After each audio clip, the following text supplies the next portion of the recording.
Hey, what's up, everyone, and welcome to the Quarantine Happy Hour. I'm your host, DJ Swin, aka James Jr., aka James Swinson. Now, tonight's topic is about bridging the gap between old and young. When I say old and young, what I'm talking about is, um, there is a difference when it comes to the younger generation and the older generation as far as trying to have each other to understand and understand what we've been through and what they're going through, because it's definitely a difference there. And tonight with me as my special guest, I have once again Mr. John Lane. Let's give him a big hand. Welcome to the show, bro. How you doing this evening? Thank you, brother. Doing good. Doing Hey, that's good. what's Just up, sitting man. here, trying to Go catch ahead. up on life and you know, Right, interesting right, topic right. that we're gonna expound on tonight. Uh, Yeah.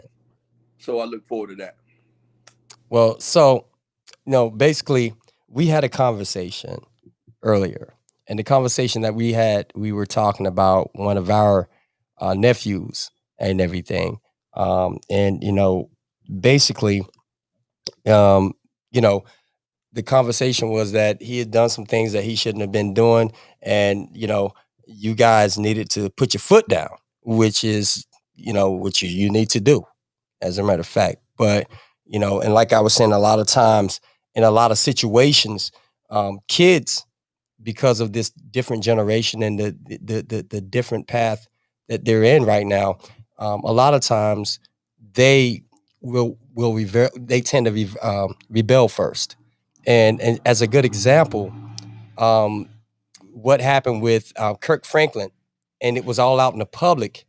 And when his son put those awful things out there about what was going on in their personal and family life. Now, me personally, I'm one who, I don't believe in giving my opinions on other people problems as far as them raising their child and so forth, you know, and but because nobody knows what happens behind those four walls. How do you feel about that? Well, yeah. Um, I think it varies from house to house. But I also think that a lot of parents forsake the ability to be able to identify. Most parents spend their time parenting and not getting to know their child. You have to know your child. You have to gain the trust of your child. And if you don't gain the trust of your child, if you're the typical parent who know everything this, and then you want to use a very stringent um, way of handling or dealing with your children, then you're gonna always find rebellion because children are curious by nature. And the wise thing would be just speak from a place of try to find a place, a common ground of understanding, and that's where most parents go wrong because you have you're naturally predisposed to protecting your child. So Yeah, anything that yeah, seems but also as far as finding those common grounds, sometimes we as parents can get lost in that. Whereas we want to be their friend instead of the parent when you well, that's find what that that's the common that's ground. but that's the point I'm And making. But it ain't a point of getting lost. It's a point of you just that most parents just don't know how, or they have a tendency to forget that they were that age. Only thing you have to do is speak from the perspective of when you were that age. It ain't a person alive that can't speak from the perspective of a 14-year-old because we've all been 14. yeah, But we've all some well, see, that's the thing. We've all been there and we've all done that, at our age now. But the problem is when you try to tell them what you already know or try to teach them what you already know, that rebellion, they rebel quick. They come out, they're against that. Now, me, as a parent, and you hear this saying all the time: there is no instruction book that come with raising a child, and it really isn't. It's a great responsibility, And a lot of times when the parents are involved, if the parents are going separate ways or if the parents got issues with each other, sometimes the parents can make things harder by saying negative things about one parent or the other parent, or what have you. And then, the child comes to a point where, I mean, and this is just my opinion, the child comes to a point whereas, they feel like, okay, well, they got the answer. And, the streets are raising them. The streets are raising a lot of kids because a lot of kids don't have any kind of parents that's going to raise them anyway. But the ones who do have the parents that are raising them, um, actually, you know, what happens in that situation is that when they start to rebel, because this is how it is in that generation, they kind of shut themselves off from what we are, the message that we're trying to teach them. And it's a real it's a real thin line between those two sides. You know what I'm saying? Because a lot of people say, if let's just say, you see me handling my child a certain way, or I see you handling your kid or your nephew or your niece or your cousin a certain way because you're younger. And I would be like, man, you should do this and you should say that. But you never know because everyone is different, especially when it comes to a child. You know what I'm saying? And my kids are all grown now. And yes, we went through changes, ups and downs. There was times when I was trying to tell, like maybe my son or maybe my daughter something, and they, felt like they didn't want to hear it because they already knew this and that because that it was just that way in the streets, and you know, and it's just a real thin line and a real sensitive subject. What we're talking about tonight. And by the way, you guys, for those of you who are just now joining us on the quarantine happy hour, tonight we're talking about bridging the gap between the young and the old. And And the you can older, chime and the in, older, the and the older, older, not and the older. not the old, because we're Yeah, not old. exactly. Yeah. Let me clear that up.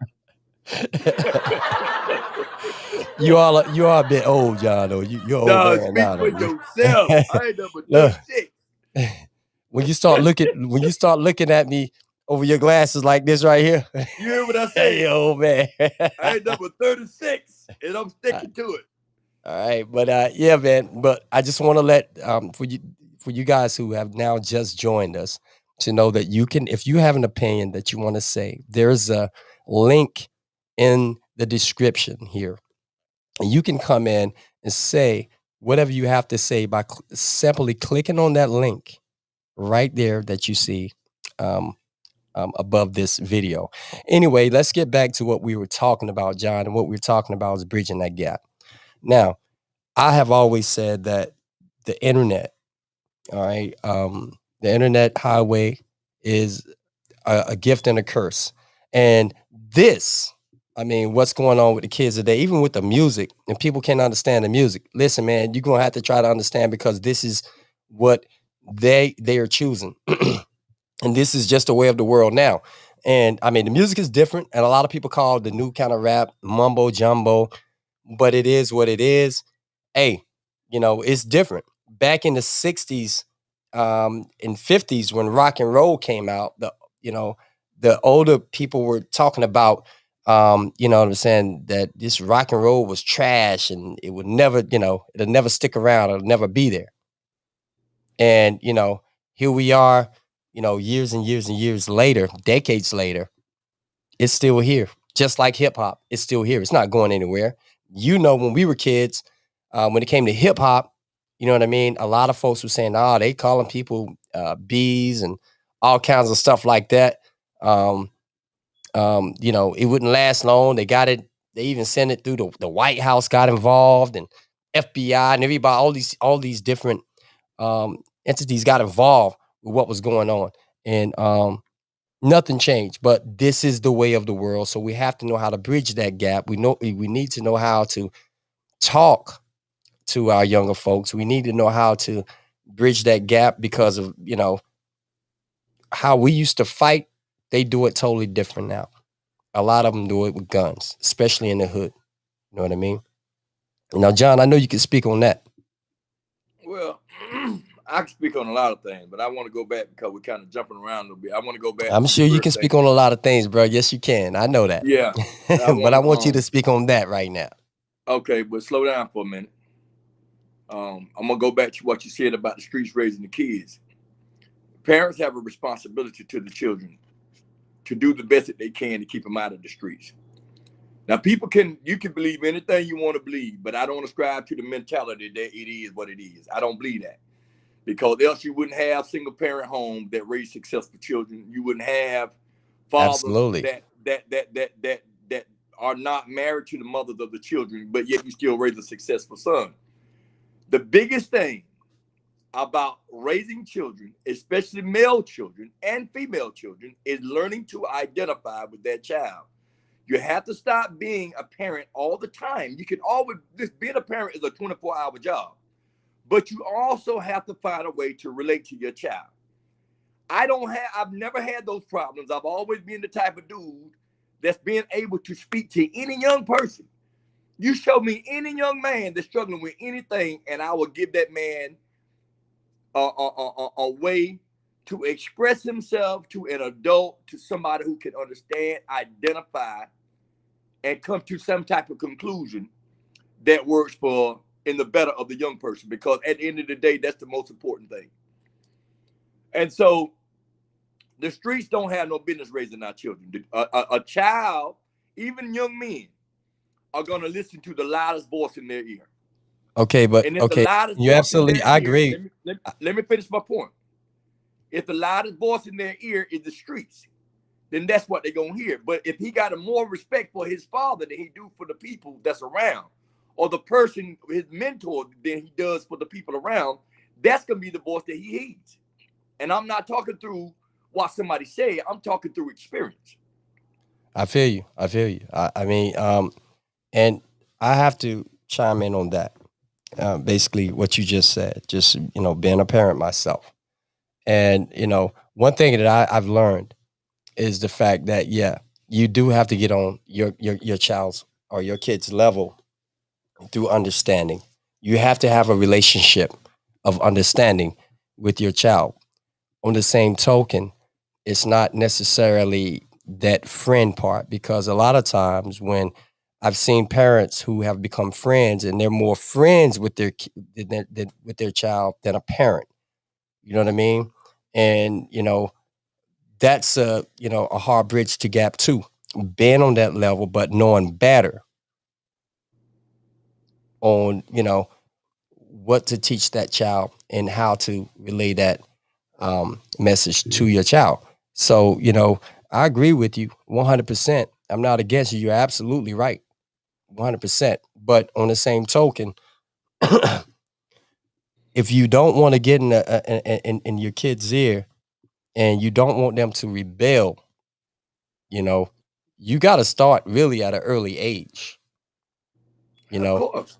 your word should be And bond listen, and make because no you don't mistake want your about it. child to go through what you've been through. All of the mistakes that I've made, that I didn't want my kids to make, and I try to relay it to them whether they like it or not. Sometimes they were like, I already know the answer to this. I'm talking to you about it, but I already know the answer to it. You know, those times happen, and there was those times where it's just like, okay, they had to learn the hard way, and after they learned the hard way, it's you were right, Dad, you was right. Yeah. Okay, I'm wrong. Whatever, Well, see, blah listen. blah. Your mic just went out, man. I don't know what happened. Your mic went out. Say something. I don't know what happened, bro. I just click your mic there, and you should come right back in.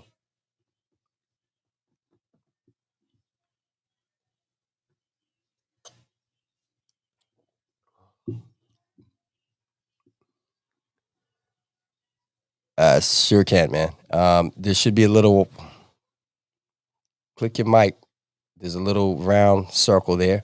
Just click that. I don't know what happened. But anyway, what we're talking about is bridging the gap between young and old. Just trying to put that right message out there, trying to understand um, what they're going through and what we're going through as well, you know. And that's what the show is about tonight. Again, you can call in at any time if you like. The number is 919 709 3501. You can call in at any time, or you can just click on that link right above this video tonight and chime right in as well. You just want to hit this join the conversation, and that will join you into this conversation as well. I don't know what happened to John. I think he's having a little network difficulties, but we're going to get him back in and see what happens. John, say something. Yeah, can We you can hear hear me, you bro? now. All right, yeah, we can hear you now. Y'all, I apologize. I had a phone call come in. It's all good, man. So what exactly were you about to say? Okay. I don't even remember the point where we left off at. I was speaking about identifying with. Listen, parenting is a 24-hour job, and so and I'm not advocating to be more of a friend than a parent. You have to always be a parent, but you also have to find a way. It's always the approach. You can't approach young men that's coming into themselves with a don't do this, don't do that mentality. You just can't do it because it don't work. It's never been I proved to agree. work. It didn't work with me. You don't do this, don't do that. Don't why. I want to do it, you did it. Or Yeah, or don't because tell me to do it. I know what I'm doing. But yeah. I but mean, but yeah, but when you got somebody that says, yo, what's going on? Because my approach have always been like this, right? I've always been the type of dude. I said, look, yo, I can dig it. You know what I mean? Because listen, it's just, man, listen, I'm different. I'm different. we're I all got the different. love and respect from We're all everybody that different. love We're me. all different.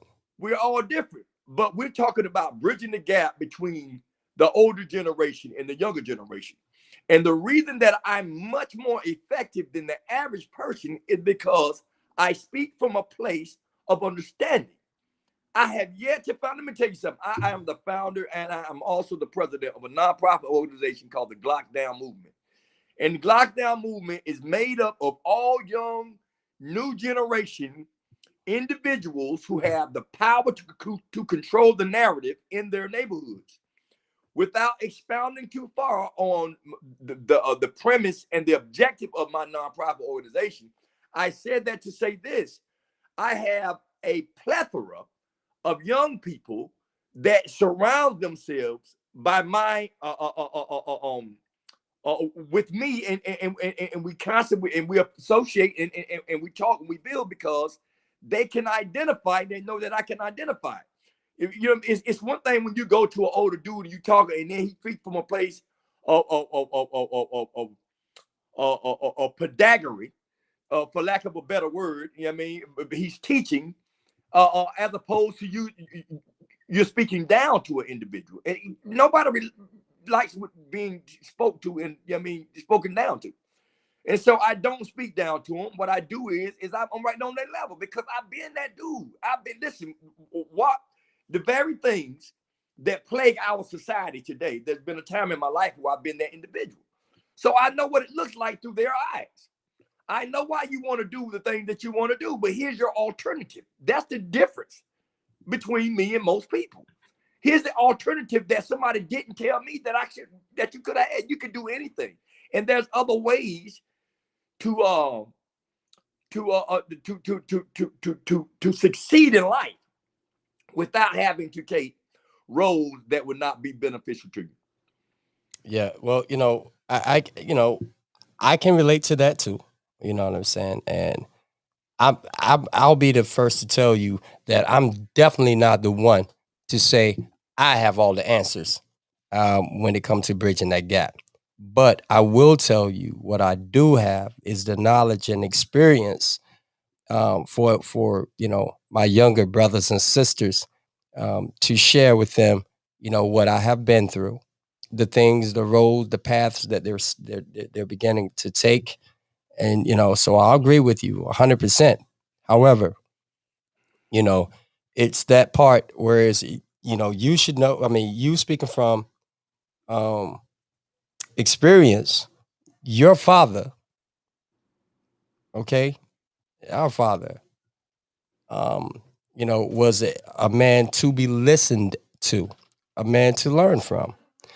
And yet though, we still done idiotic things. We still went down roads that we probably shouldn't have went down. You know, me personally, I got a DWI. I should have known better. This was way back in 2011. I'm not afraid to, admit that. But and I wasn't even drunk, but still I got a DWI after I was already told that, you probably need to chill, bro.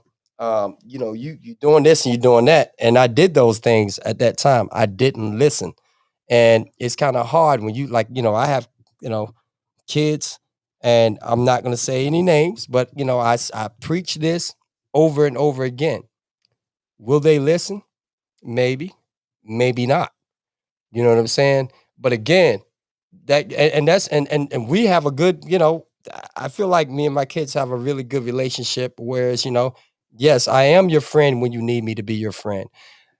But on the same token, listen to me as a parent, all right? Because I am the parent. You know what I mean?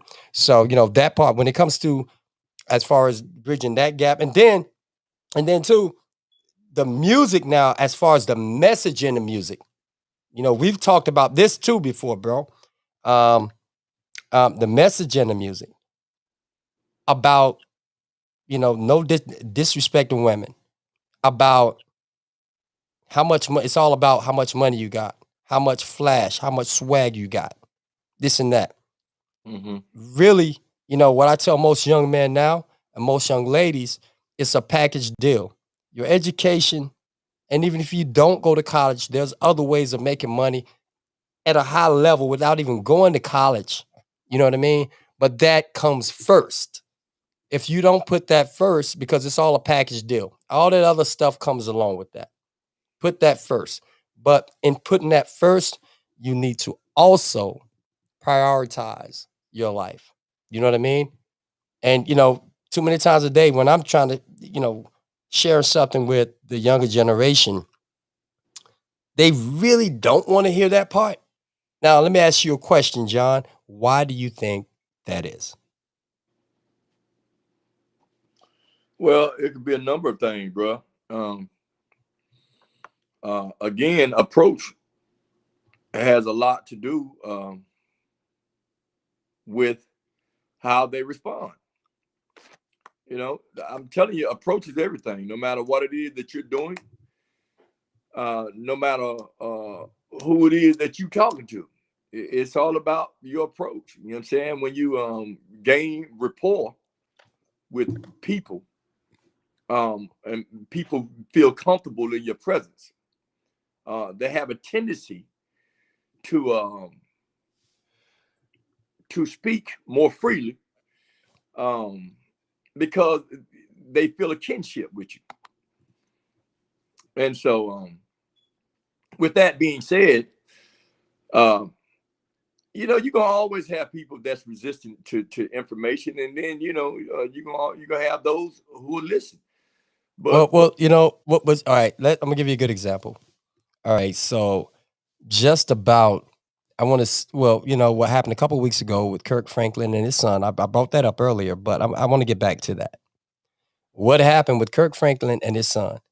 Everybody and their mama outside of this man's doors, outside of his house, wanted to chime in and tell him how wrong he was for saying this, or how wrong he was for doing that. mm-hmm. But what do we really know about what happens? Personally, Nothing, it's none of our business. nothing, You know what I mean? nothing. Yeah, but And but you and got to and realize though, Junior, that people when you listen, when you put people in your business, people gonna have an opinion. That's just point blank. Period.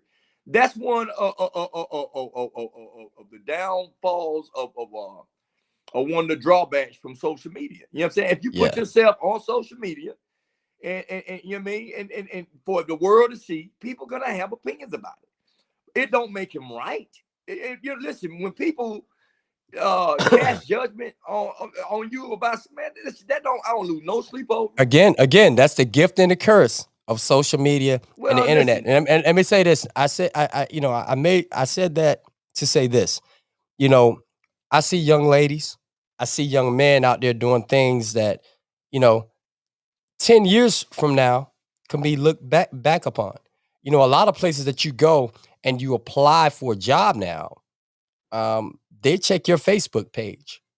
They check your profiles. If you have a profile on YouTube, if you have a profile on Instagram, if you have a profile on any social media, they have a company that will check that.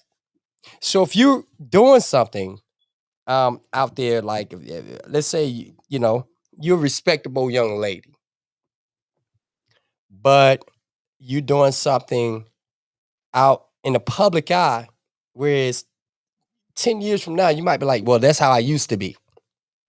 And people will be able to bring that right up. Right now, the way things going, they can bring that up now. You're like, okay, yeah, this is what you said. This is okay, so, why. but How are you different now? how did that tie into the Kirk Franklin discussion? Well, from what you just said about the social media. Right, And brother, let me but tell you something. Hold on. Let me tell you something.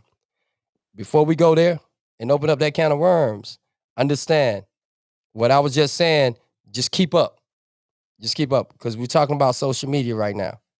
we're talking about social media, but you started the conversation by talking about how Kirk Franklin was criticized for Right. what And he you made your said to his statement, son. right? And you And made your then I statement. said that's one of the drawbacks of social media. Yeah, exactly. So also, and I chimed in to say, you do these things on social media.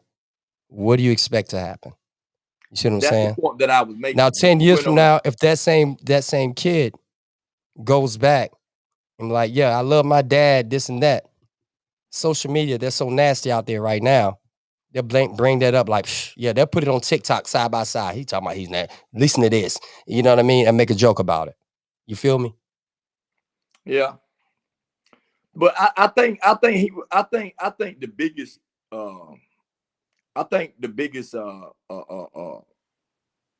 takeaway from that incident was, I think he was being more judged, probably more on the words that he used. You know what I'm saying, being a man of God, as opposed to uh, his parenting style.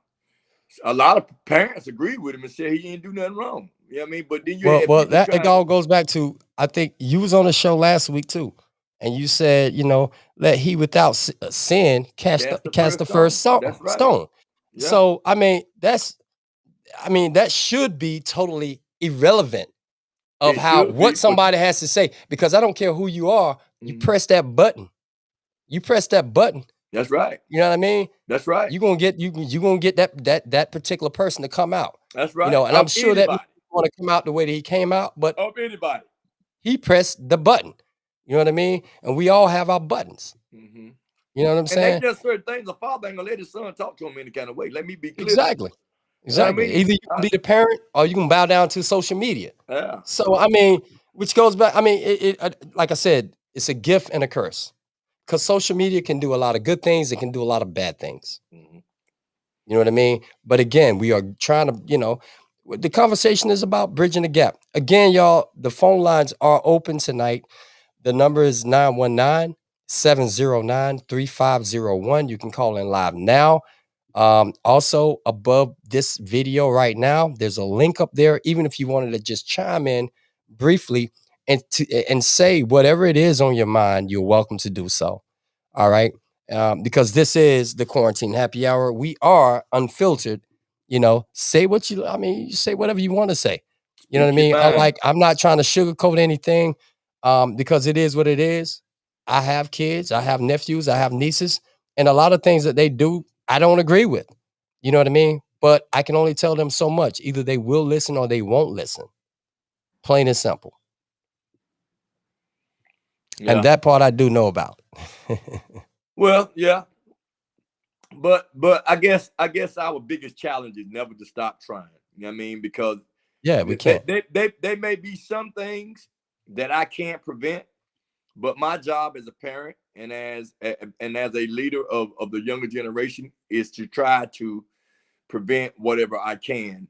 Right. that won't help them in future endeavors. And so, and saying that, I guess you have to pick your poison. You know what I'm saying? Yeah. Because I think we all have a responsibility, just like you said, man, absolutely, because absolutely. all of our younger But I think, brothers, go ahead, bro. all of our younger brothers and sisters, you know, don't is not as some are more fortunate than others. So, it's up to the individuals, if you do care, to reach out and try to at least share with them some of the, downfalls that ourselves have had in the past and making dumb decisions, um, and got us in certain situations that should have never happened in the first place. So, again, it's all of our responsibilities. If you care about our younger brothers and sisters, and I do, that's why we get up here every week. We do what we Yeah. do up here, man.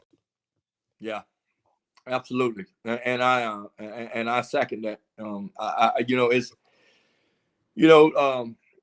when I look at this generation and I look at all of the negative things that people have a tendency to say about it, I know that we all bear some responsibility. Yeah, we do. To a great extent. We dropped the ball years ago, but it won't necessarily, though the role that we played was minimal. I think the majority of the blame is to be placed on the federal government, in which that's another conversation. Because, Boy. well, the reason, I mean, but actually, you hit the nail on the head when you said that. well, it's true. It's very, very true. Yeah. And so what we see today is really the results of systemic racism in this country. Absolutely, Listen, man. listen. Look, Let me finish this point, Junior. This is right. very, very important point. Right now, we've been experiencing probably about the last 6 or 7 years a tremendous rise in opioid deaths, and the reason that it's being addressed so existentially is because of who is primarily affecting, which is the people that look like the power that be. But I remember a time in the mid 80s when the crack epidemic completely decimated Black communities across this nation. There was no help for that. And so what a lot of people fail to realize is that the children that you see today that you think is nihilistic or you think is incorrigible is actually the adult child that the parent abandoned when they were prepubescence or adolescents back in the 80s. We all can remember parents who sold the food stamps to get drugs, abandoned the kids hungry, and the oldest person in the house was a 12-year-old. And so everybody that was under the 12-year-old got told 12-year-old advice. The 12-year-old became the parent. And so now you're looking at the adult versions of these children who were left in dereliction, if you will. And so it's no wonder, but that they don't know who they are. They don't know what they're good at. I've started had a conversation. I said, well, listen, what is something you want to do? He said, Uncle Doug, I don't even know. I said, well, what's something you're good at? He said, Uncle Doug, I ain't got no idea. And so this is the result of that destruction from back in the 80s and the 90s. Yeah, and saying that, and so here's what I believe. I believe there is a method to the madness. I believe that through my organization, I believe that we can diminish gun violence, because I think that's one of the most important things in our community is finding a way to diminish gun violence, Black on Black crime. Even though we know that what it stems from, but the bigger question is, how do we stem the flow of blood? Because we of us who are from those environments have the power to control the narrative. If we look at the picture for what it truly is and stop looking for outsiders to be able to rectify the things inside our neighborhoods, you have to use what's in the inside to heal the core of any community. Well, listen, I have to say this, and I got to rewind to what you said earlier about the government. Yes. All right. And basically, the government had a lot to do with this, and it stems way back to the early 50s. And this is when the drugs, which was at that time was heroin, dropped into the suburban communities, um, whereas poor people of color lived. And when the reason why I'm saying this is simply because if you got two dogs in a cage, they haven't ate for days, and you put a bone in that cage, what's gonna happen? They're gonna go at it. You know what I Right to mean? the death. So yeah, I mean, this is something, man, that people don't understand. It's not really, even though we take the responsibility to try to do what we do, we already got the overseer. I'm sorry, I meant to say officer killing us. And you know, not to mention the fact that the government have way back when placed things with a plan that is actually working now. And when I look at this is working not only through the drug game and black on black crime, but it's working with the music that's been put out now, and with that type of swag that it's been put out with. Because you got to admit, it sounds good, it looks good, and they doing what they, you know what I mean. They making it do what it do. You But talking about the music? yeah, the music too. All of this I plays a think the part, music. I and think the music even sucks like myself. right now, it's so the poison is so much buried in our community now that when you see everybody on social media, sometimes sometimes I just shake my head. I'm like, oh my god, you know what I mean? But hey, it's reality. It's reality. You know what I mean? But again, bridging that gap, and when I say bridging the gap between young and old, and I truly mean young and old. It's not just about black and white. It's about black and white, young and old. You know what I'm saying? Just trying to understand each other, because right now, I was surprised and shocked to see how many people showed up and stormed the Capitol. I was surprised to see that, man. But it happened, I you wasn't. know, and the very same people was out there saying, how much Black Lives Matter, the peaceful protest, was a problem. Mm-hmm. You see what I'm saying? Yeah, I So wasn't I shocked. mean, I wasn't shocked. I wasn't I shocked. mean, I well, wasn't shocked because they look like the people that run the government. You know what I'm saying? You got to realize, man. Listen, you got to realize that this ain't something that's new, man. It's something that's been going on for a long I wouldn't time. say they look just like the people that run the government. And the only reason why I say that is because my homeboy called me that day. He was like, "Yo, man, if you was seeing what I seen," he was like, "Man, they look like just." His words was poor straggly white people. But I'm not. I'm not racist. Not like I that. can dig that. So it Yeah, I know wasn't that. when you say they look like the people that's running the White House. No, they played on their intelligence Man, listen, to when I say have they those look like the type people people that run to. the White House, I'm talking about they all Caucasian, man. That's what I'm talking about. You I know what I feel mean? you. And you got But to John, believe it or realize not, you it had don't people even out there matter. with Listen, listen, that's how they blacks kept, for Trump and that's how stuff they like that kept too. us separated. Even back, you know what I'm saying, right after Yeah. 1860 Emancipation Proclamation, they told poor white people, at least you ain't a black person.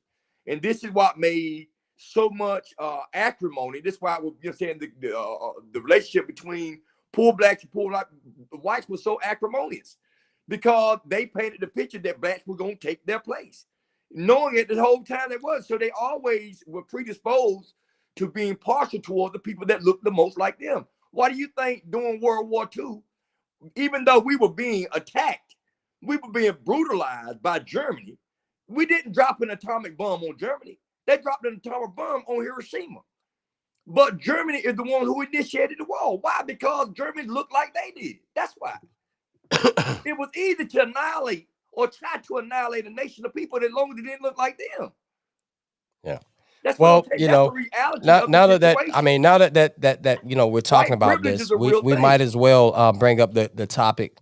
Also, what has just happened once again in Minneapolis, another brother um, Was gunned murdered by down the police. The police officer by the said that she terrorists. thought she had a stun gun in her By the hand, terrorist but it was a police. gun, Yeah, and they murdered that terrorists. young That's man. what they are. I'm just gonna keep it a bill. I'm gonna be honest with you. There are people who are licensed to kill. You know what I mean, and It have was murder. complete immunity. Absolutely, but it's It been was going murder. on. The only thing Um, the camera did was give us the ability to be able to show it to the entire world.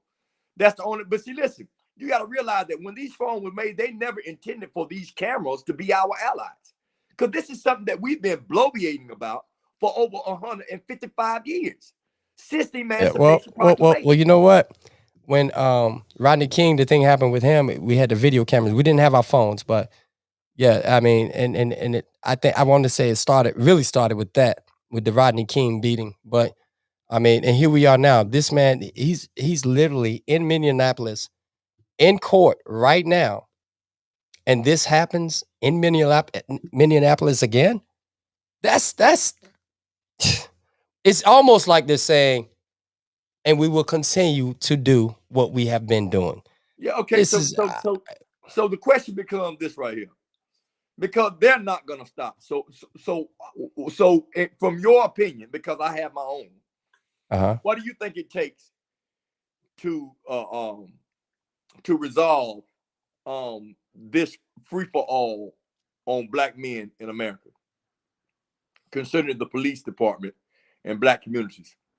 all right. So the word is now is really changing or rehabilitating all police departments, all sheriff departments, anybody of law enforcement.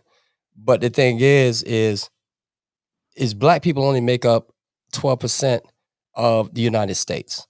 So now, going back to what we were discussing earlier about what the plan was put in place with the government, most young men, before they turn the age of 16 or 17, has already had a run-in with the police.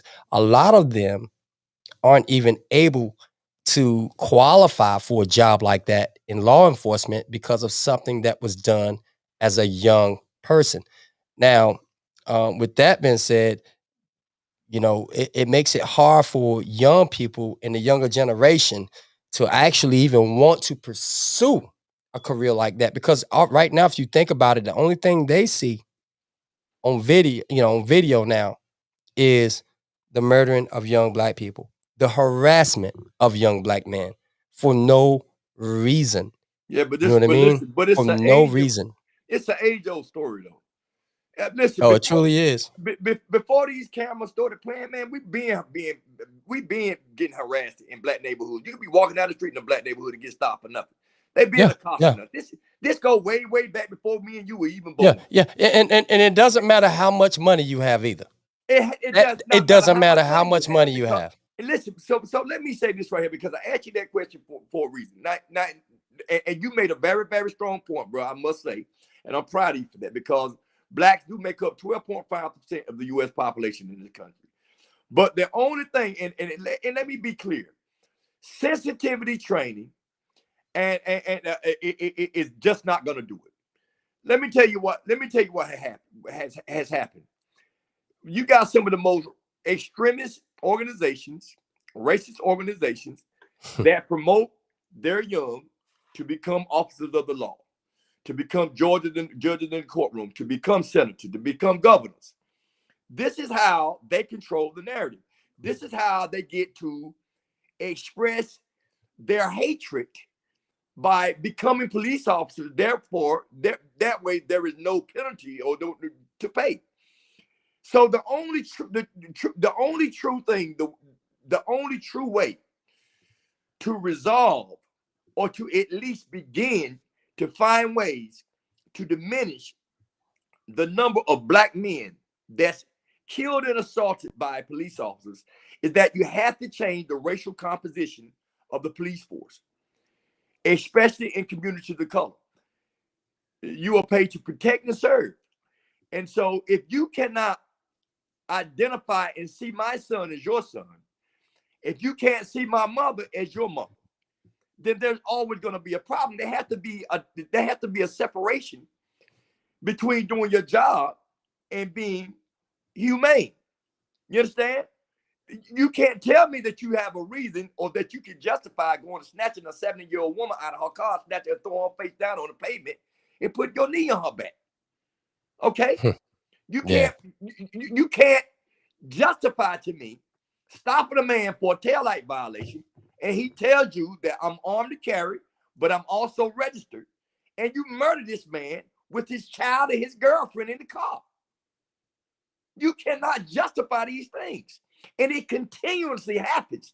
It continues. So you know what they're saying inadvertently, or what they're saying indirectly, is we're going to continue to do what we've been doing for over 100 years. Yeah, they. I Until mean, the racial composition of the police department is changed. The pretty people that much, police your pretty people. Let me much, finish my point. absolutely right, bro. You're Yeah. absolutely right. And I Listen, have to, like I was saying let me say earlier, this last point, you dude. know, Let me make hold this on, last hold on. point. I'm gonna let you bring your point back in. Hold on. But you know, I have to say is just exactly what I was saying earlier about the overseer. All right. And basically that's all that right now in the world that we're living in, well, our country that we're living in right now, is the overseer is still the Mr. Officer. Carius once said it the best. Officer, overseer, there is no difference. There is no difference. So, you know, this will not change. And I can see the passion and I can hear the passion when you speak about that. I feel the same way because, you know, it's crazy when you are black, if you're a black person and and you've never ever um had a run-in with the law, you know what I'm saying? Um, yo, um more power to you. You know, that's all I can say is, but you know, if you're a black man, 9 times out of 10, if you're a black man, you have had at least one run in with the police and felt less than a man. You felt less than, you know, just felt totally disrespected for no reason at all. And I watched a movie last night. I don't know what the name of it was on Netflix. Um, but this young man kept going back through the same scenario over and over again. But every time he got to the end of that scenario, the cop killed him, found a way to kill him. You know what I mean? And again, there are some great officers. There's some good police out there. So, you know, we can't say this about everybody. My uncle was the chief of police right here in Goldsboro before he passed away. Um, so you Yes, know, it I know is. that there's some good ones out there. Yeah, and there's some good ones out there. I mean that's all. I mean, It's true. and But I but mean it's not. black But it's and not white because enough. there's some bad black cops out there too now. You Yeah, see what but I'm that's saying? listen. That being yeah, but that's because they spend so much time trying to assimilate and trying to impress the people that don't look like them. That listen, I can do my job unbiasedly, and in the process, what you do is you're being biased towards your own people, and that's the Yeah, I reality. mean, And that's the reality of the situation. And well, that you know, listen, we all got a job to do, right? So you want to do your job to the best of your ability, but still on the same token, that I mean, it's just evident. Somebody said something to me once. And the gentleman said, well, man, there's white people getting, you know, police have killed white people too in the past. It's like, look up the numbers. And when we looked up the numbers, the bottom line is black people of color, African Americans, however y'all want to, you know, call it. however you want to turn We it. only make up 12% of the United States, yet our percentage rate was higher on the deaths um, done at the hand of law enforcement than it was white. So Significantly higher. yeah, and so there's no excuse for that. No excuse because you can't tell me every time a child is born into this world, just because he's black, he's a problem to to the world. He's a problem to the human race. You can't do that. And for the life of me, I can't understand why they hate us so much, man. Bro, do you got an Well, answer for that? How do you feel about that? I'm gonna tell you, but I'm gonna tell you like this right here, bro. Um, it's something. It's definitely something sad. I mean, it's probably one of the most deplorable things that can ever um happen to anybody. Um, but there is no answer for hatred except for evil. You know what I mean? I mean, how else can you term it? You know, it takes a certain mind to do the things to people that's been done to us in this country. And even though I know a lot of my lighter skinned brothers and sisters for the sake of conversation, because I don't like to conform to what America said how we should address each other. I don't believe in the word race. I believe race in itself causes division.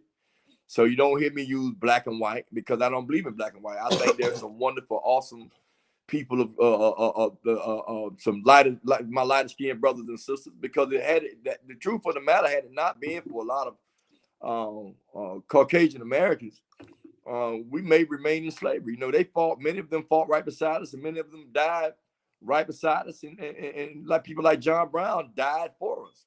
Now, John, and see, with that being said, listen, I have a good friend up here right now. And I say a good friend, he's a friend, he's someone who I call a real friend. His name is David Lorenko. Me and David used to work together. Now, David, he's not American. And I mean, you know, David's not, I mean, okay, a lot of people look at David like, oh man, he's a white guy. No, he's not. He's not. And he's there in Maryland. He's up top. And he's been harassed. Up here, David just said, I felt disrespected by police multiple times. Police culture that needs to change. Absolutely. I agree with that. Also, big ups to David, because David was out there marching with the Black Lives Matter protests. He was right there in the crowd with everybody else. That's another one of my dudes. Yeah, I appreciate that, Dave. Yeah. Yeah. And see, but believe it or not, though, it's more of us than it is them. But it's just amazing how much power and how they use it. Wait a minute. Say that again. It's amazing how much power and how they use it. Them. What do you mean? As far as there's more of us, more white people that feel the same way that we do. This, you know, a lot of things has to change. Absolutely. There's more okay. People. Absolutely. So, but it's amazing of how much power, you know, what power can do. Those people that had assembled at the Capitol and stormed the actual Capitol where our Constitution was signed, was, you know, I mean, it's a no-brainer right there. And when a person says to me, and I, you know, I'm trying to stay out of politics as much as I can, but the last 4 years makes it kind of hard to do that. But when a person says that somebody like Trump is not a racist, then you're a racist. Then you're completely lost. You have a problem. If you don't see the division that's happened, huh? How do you respond to a black person that says that? The same way. The same way.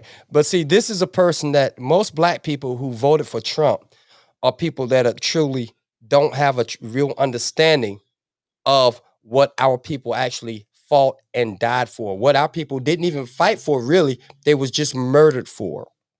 You know what I mean? Our ancestors were literally murdered just for trying to be treated equally. Yeah. So, yeah. But you know what I mean? One of them conversations, Julian, that conversation runs so deep, man. I mean, it'll take so many shows and so many hours, man. We still won't come to a because this, hey John, this show was actually about bridging the gap between old and young, and it all plays a part. It all plays a part. We got to this point by talking about understanding why our young brothers and sisters do the things that they do, and we know that it stems from systemic racism, is what called is the real reason. Because I mean, when you look at the country that's probably one of the richest countries in the world, and you look at the level of poverty in this country, and you see that out of this poverty, you know what I'm saying, that black people make up probably 60% of the impoverished cases. You know, I don't know the exact percentage of that, but I will say, you know, without looking, I don't have it in front of me right now, but I will say, living in the city, you know, which was the first time I seen homelessness at its. I mean, I had never seen it like that before.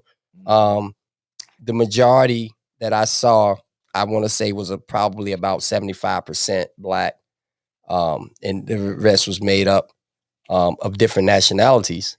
You know what I mean? But and it's tough, you know. And they even got it now, whereas, you know, if a person of color goes into a neighborhood or a new subdevelop, you know, a new development, that, you know, they say that it makes the property value go down, and you know, it's screwed up and it's backwards. I don't agree with it. I don't think nobody does.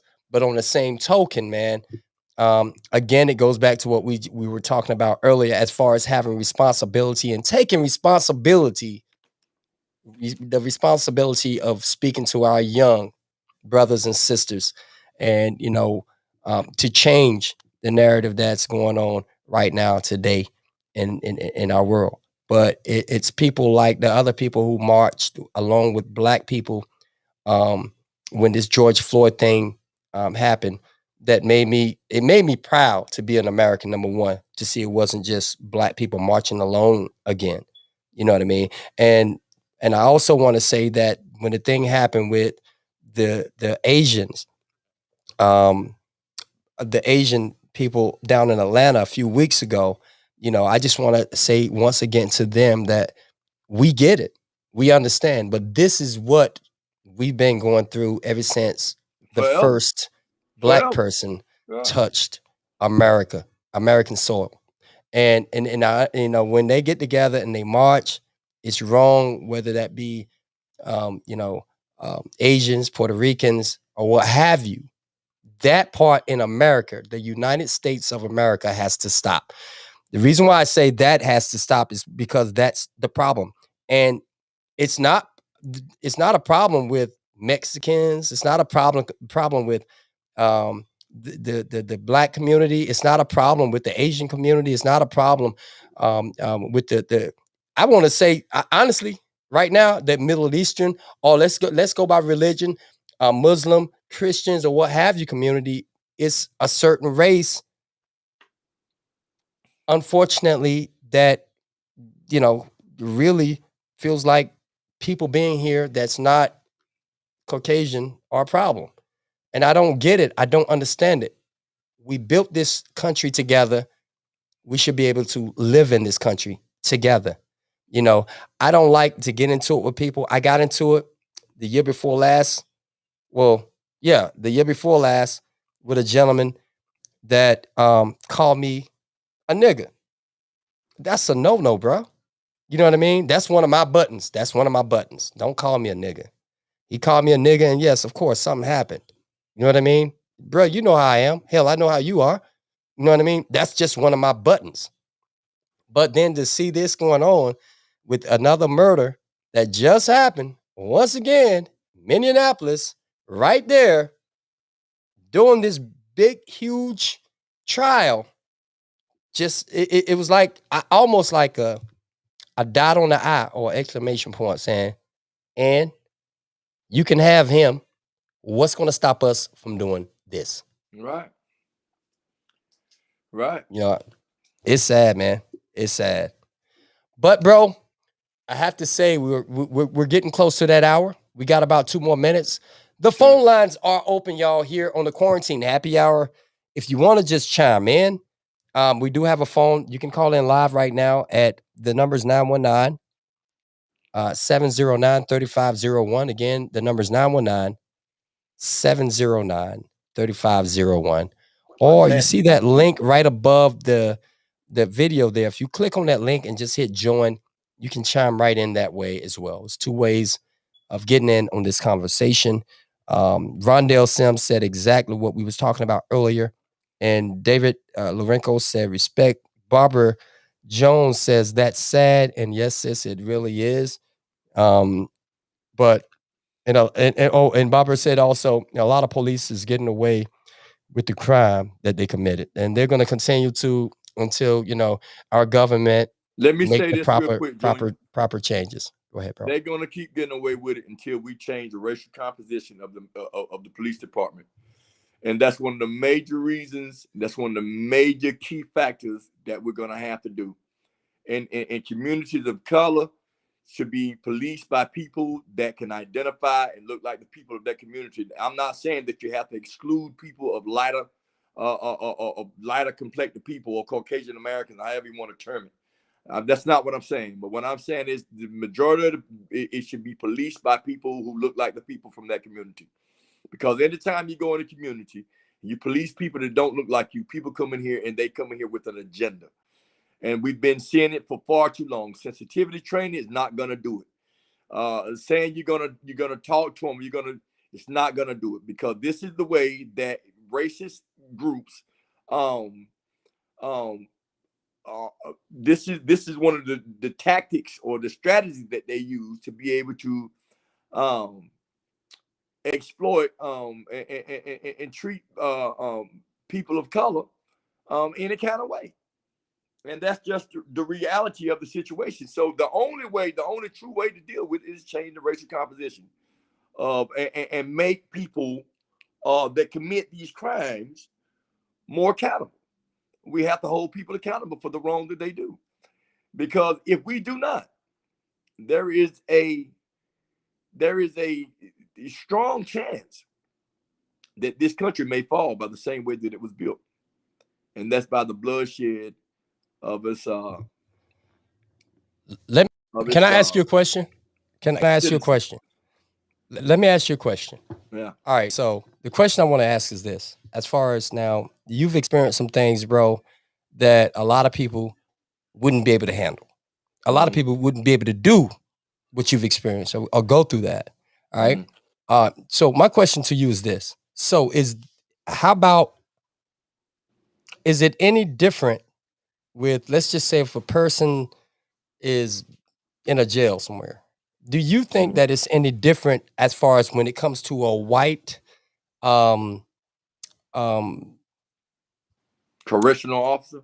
Correctional officer, thank you. A white correctional officer versus a black correctional officer. Do you think there's any difference there? You see the same thing. The exact same thing. You see the same thing. You go to some compounds that they won't hire black officers. You know what I mean? You go to some compound. I mean, and it's so, I'm gonna tell you, and Alexander Correctional is one of them. I mean, it's so blatant. When I'm talking about blatant racism, I'm talking about blatant racism. A.B. Mitchell is known for treating people like slaves down there. They've always had one of the worst reputations. So do they treat white inmates different from the way that they treat black inmates? Absolutely. Ask the majority of anybody of color that's ever been down in them camps up there in the mountains, homeboy, they'll tell you, they'll call you a boy and a nigga to your face.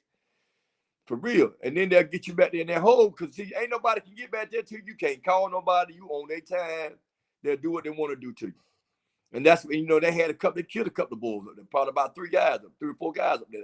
But see, here's the thing. That has to be changed as well. It has to be changed as well. Absolutely. But listen, I don't even know how we got on this subject, but go ahead, bro. Okay, yeah, but the biggest way to change that is we have to find ways to deter people, or the ways to prevent people from being incarcerated. You know what I'm saying? Because you got to realize that black people make up the majority of people that's incarcerated in this country also, and yet we don't make up between 4.5% of the U.S. population. And that makes absolutely no sense. There are laws that's put in place simply, for black men or black people. There are laws that was created specifically for people of color, and Caucasian Americans that get caught by are just collateral damage. You know what I'm saying? They don't mind losing a few to gain. To net a whole lot of them, to net many.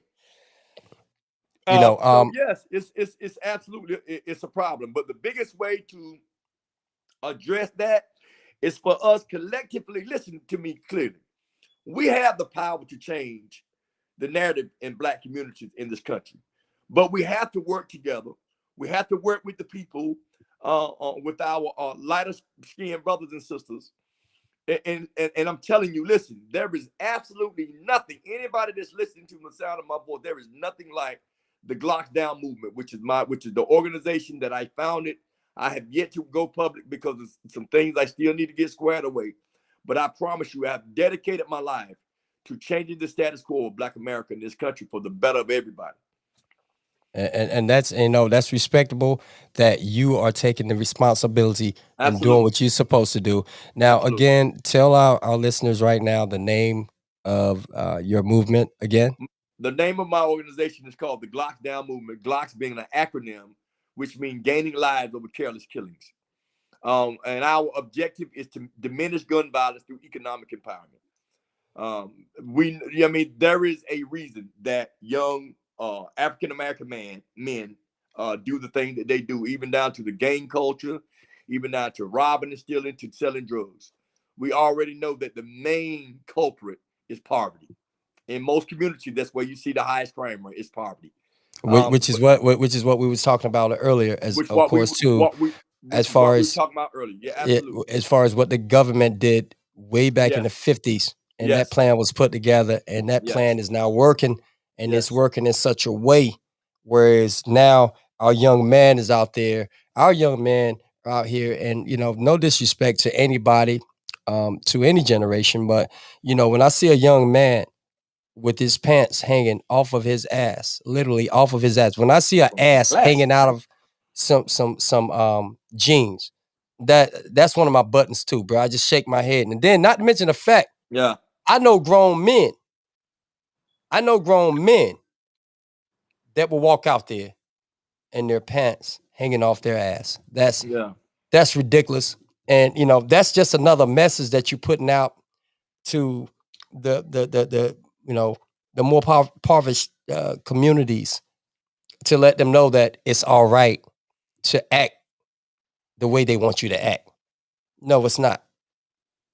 No, it's not. The way that they want you to act, and when I say the way that they want you to act is because when you're in front of a camera and you saying things, don't give nobody the excuse to say that's why so much happened to y'all. Don't give them the excuse.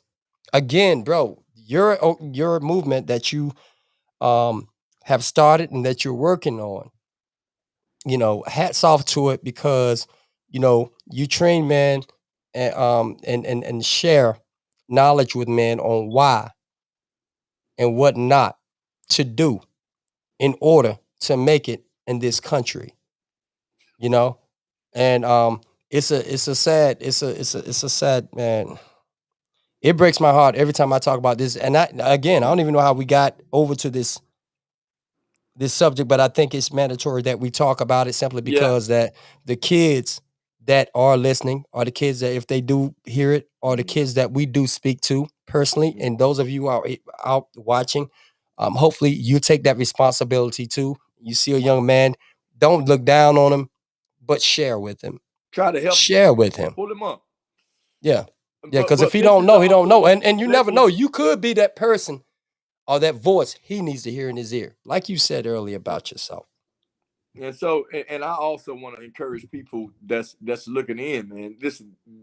And I noticed that it's a decent crowd tonight, and this is where that you need to chime in and express what you feel can be done. Because it takes the collective, it takes all of us. You know what I'm saying? So we need to hear the voices of people who looking in. Call in, man. Share your views. I mean, what do you think about it? I think it's very important, and we are greatly responsible to a large part. We are greatly responsible to a large portion of what happens from this moment on. Because see, when you know better, you're supposed to do better. And so now that we know what's needed primarily, now the job is executing. And how do we execute? We execute by standing behind people who have a solid a solid plan. And there is absolutely nothing like my organization. And when it's published, we'll come on the line and we'll speak. And I'll have membership cards for anybody want to be a mama, anybody, your grandmama, your granddaddy, your cousin, your little boy. We can all be members, because what that card says is this: is that I make a vow to be a difference in America. That I vow to be my brother's keeper, and be accountable and responsible wherever I can to make a difference. Because you can't say unequivocally that change should be made if you don't look like that change. I mean, we have to be the change that we want to see in this country. And so it is what it is. And so I encourage you all. When I do go public, I promise you, we'll air it on the network. Me and my brother, will play a very pivotal, a very vital role. And it'll be open to anybody who wants to be involved. And so I encourage you all. Absolutely. And for those of you who are now just tuning in to the Quarantine Happy Hour tonight, you missed a good show, I have to admit, but please follow us. You can see all the shows on YouTube. There at the bottom, you can just go on YouTube, look up James Swenson or Swin Picks. Yeah, this is something that you definitely don't want to miss. Go back to the beginning of this, or just the video will be posted on Facebook a little bit later um, in its entirety. So make sure you check out the video or the show for tonight. Big ups to you too, Rondell Sims, and the big ups to my man David Lorenko. Big ups to my man. Also, I met my sister Barbara Nazir. Big ups to also Terrence Vaughn, who's in the house. For everybody that's joined us tonight, just want to thank you guys for showing up, showing us some love. Please share this video because it's something that is very important. It should be important to all of us, All of us. especially when it comes to our youths, our youth here. And if this is something that's that you don't give a damn about, then shame on you. Shame on you, really, because it's all our responsibility. It's all of our responsibility to do what we're supposed to do. With that being said, I just want to thank you, brother, John Lane, for joining me once again tonight on Absolutely. the My pleasure, my brother. quarantine. Yeah, man, glad to have you here once again. I'll see you again soon, of course. Absolutely. We'll do this again next time. Until then, y'all, peace. Thank you for joining us, and we'll see you God later. bless everybody. Peace.